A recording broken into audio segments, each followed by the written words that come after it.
Hey yo, E-King Fight News. We're not done. Chris Byrd, former heavyweight champion, IBF title holder. He had this to say about Deontay Wilder versus Anthony Joshua. Pretty much a dream fight, and he actually admitted he would rather face Anthony Joshua over Deontay Wilder if he was still fighting. E-King Fight News. More on this. Alright guys, so Chris Byrd did an interview, former heavyweight champion of the world, Chris Byrd, actually won his first title, if I'm not mistaken, against a Klitschko, Vitaly Klitschko, and I believe that's where he won the IBF title. So here Chris Byrd is giving his thoughts on Deontay Wilder versus Anthony Joshua, and he had some very interesting comments on both fighters. He actually said that Deontay Wilder almost lost to an old man in Luis King Kong Ortiz, and Anthony Joshua, when it comes down to it, Anthony Joshua doesn't really use his size and strength as much as he could have. So he had some criticisms for both fighters. So let's get into what he had to say. E-King Fight News, guys. Alright, so Boxing Scene, they went with a bit of a misleading headline here. According to Chris Byrd, Wilder can't take pressure. Almost lost to an old man. Okay, shout out to Boxing Scene, though. So, Chris Byrd did an interview. Let's hear what he had to say. Byrd believes Wilder's weaknesses is his inability to handle pressure. He felt Cuban heavyweight Luis Ortiz was a few punches away from potentially stopping Deontay Wilder in his tracks. Wilder was in serious trouble in the 7th round. He got out of it. He recovered. He went on to knock out Luis Ortiz, guys. I mean, point blank period, Luis Ortiz gassed out, lost his stamina, lost his wind. Wilder gained a second wind and finished off the Cuban upstart in what was a tremendous fight. It was a brilliant performance from Deontay Wilder. He showed heart, he showed will, he showed stamina, he showed endurance, and he showed his everlasting punching power that actually none of his opponents has been able to get away from. Like Lennox Lewis, at this stage in his career, Deontay Wilder has knocked out every man he's gotten into the ring with. So that says a lot, and Chris Byrd acknowledges it. He's saying Deontay Wilder is a scary monster, but he's beatable just like anybody else.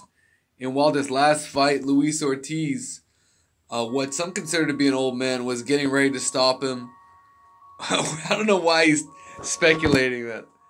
He said Luis Ortiz at least 45, and if he had thrown 3 or 4 more punches, he would have stopped Deontay Wilder. So if AJ puts pressure on him, he might win. Wilder can't take pressure. If you do it the right way and use solid defense to get close, he can't take it. That's what Byrd says. And this is Byrd trying to break down Wilder in terms of his style and how to beat a Deontay Wilder. And Byrd goes on to say, see, this is the part. He goes on to say, but if you give that man distance, if you find yourself in Wilder's range at the end of his punches, he will knock your head off, clean off. And he's got power that's unbelievable. As far as the styles, Chris Byrd would have preferred to face Joshua in the ring. And he went on to say, for my style, Joshua would have been my choice. The rangy guys like Vitaly and Vladimir are hard to fight.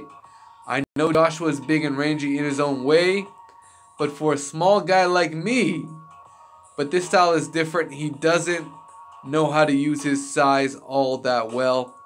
He's 6'6", a great athlete. He reminds me of Jameel McCline in a way.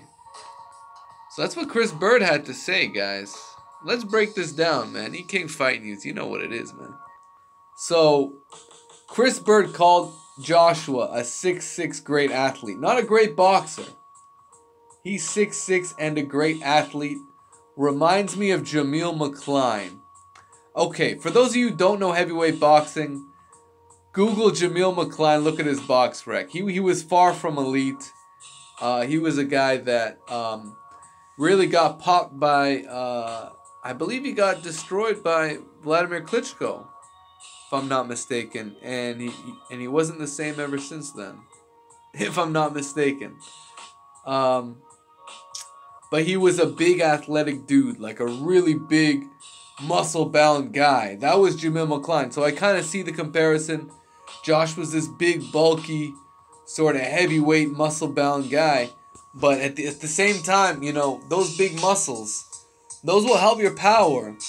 But does it help your endurance? Does it help your stamina? You know, there's a reason why Anthony Joshua came in a bit lighter against Joseph Parker,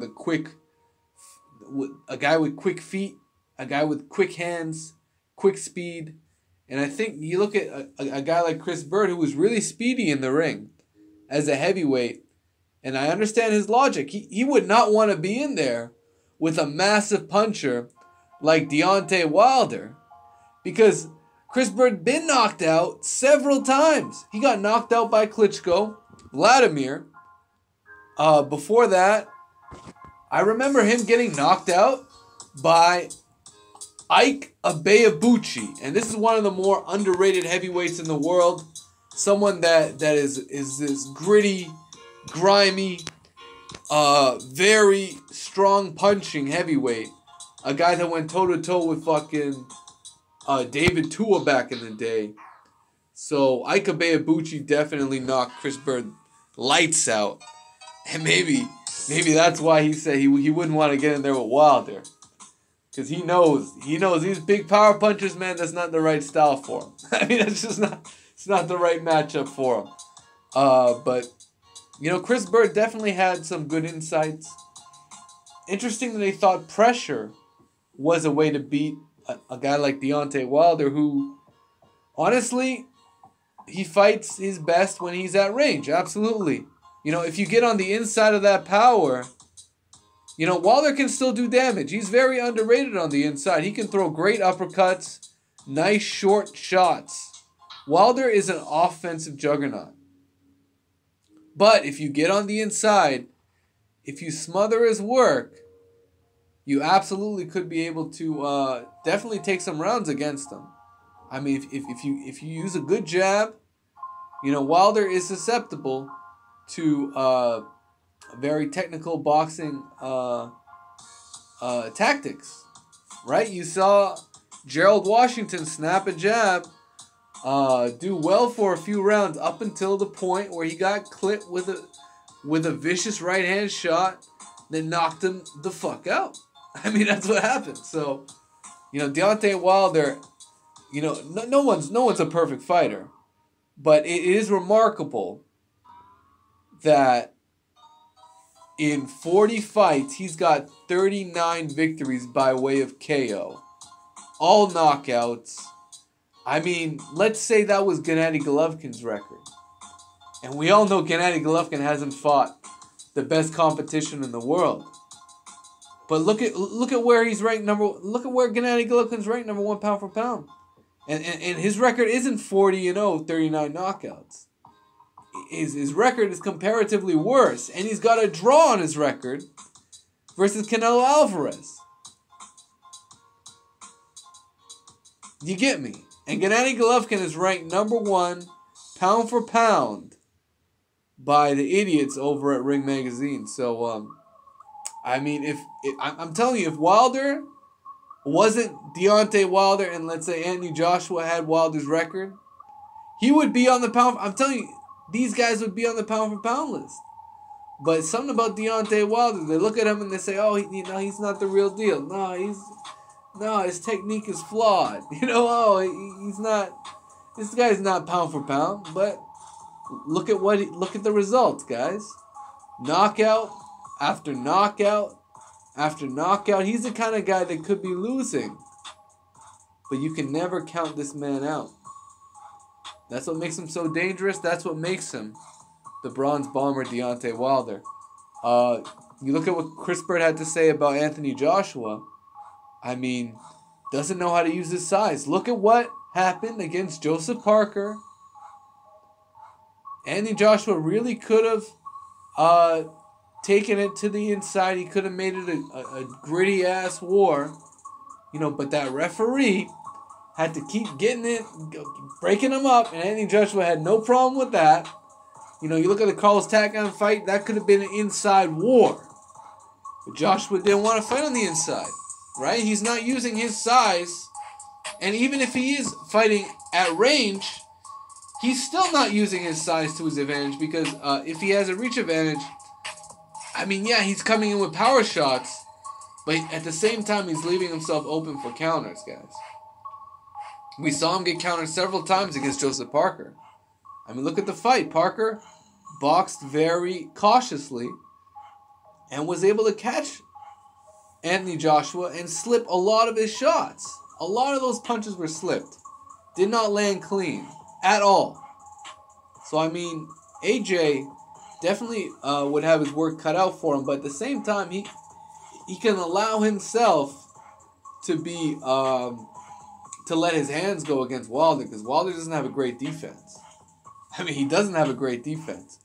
But, you know, at the same time, why sit here and break down this Deontay Wilder Anthony Joshua fight? I could break it down bit by bit, you know, every advantage and disadvantage. But someone's ducking this fight. And it's Anthony, AJ, Aunt Jemima ass, pancake eating ass, Anthony Joshua, man. Dude's ducking the fight. He doesn't want to face Wilder. If he does want to face Wilder, he's been convinced not to push to make this fight happen. Eddie Hearn has got this dude like a string around his fucking finger. So it is what it is, man. It just is what it is. Eddie Hearn's got this guy wrapped around his fucking, you know, all the way up there. And it just is what it is. He's got Anthony Joshua on a leash. And it's like Eddie Hearn has his dog, Al Heyman has his dog. And Eddie Hearn does not want to get AJ in the cage, man. He just doesn't want to get it. Nah, man. I just got a couple comments saying Eddie Hearn, all he's doing is trying to protect Anthony Joshua. Well, that's a nice way of saying he's ducking the fight, isn't it? E-King Fight News. Man.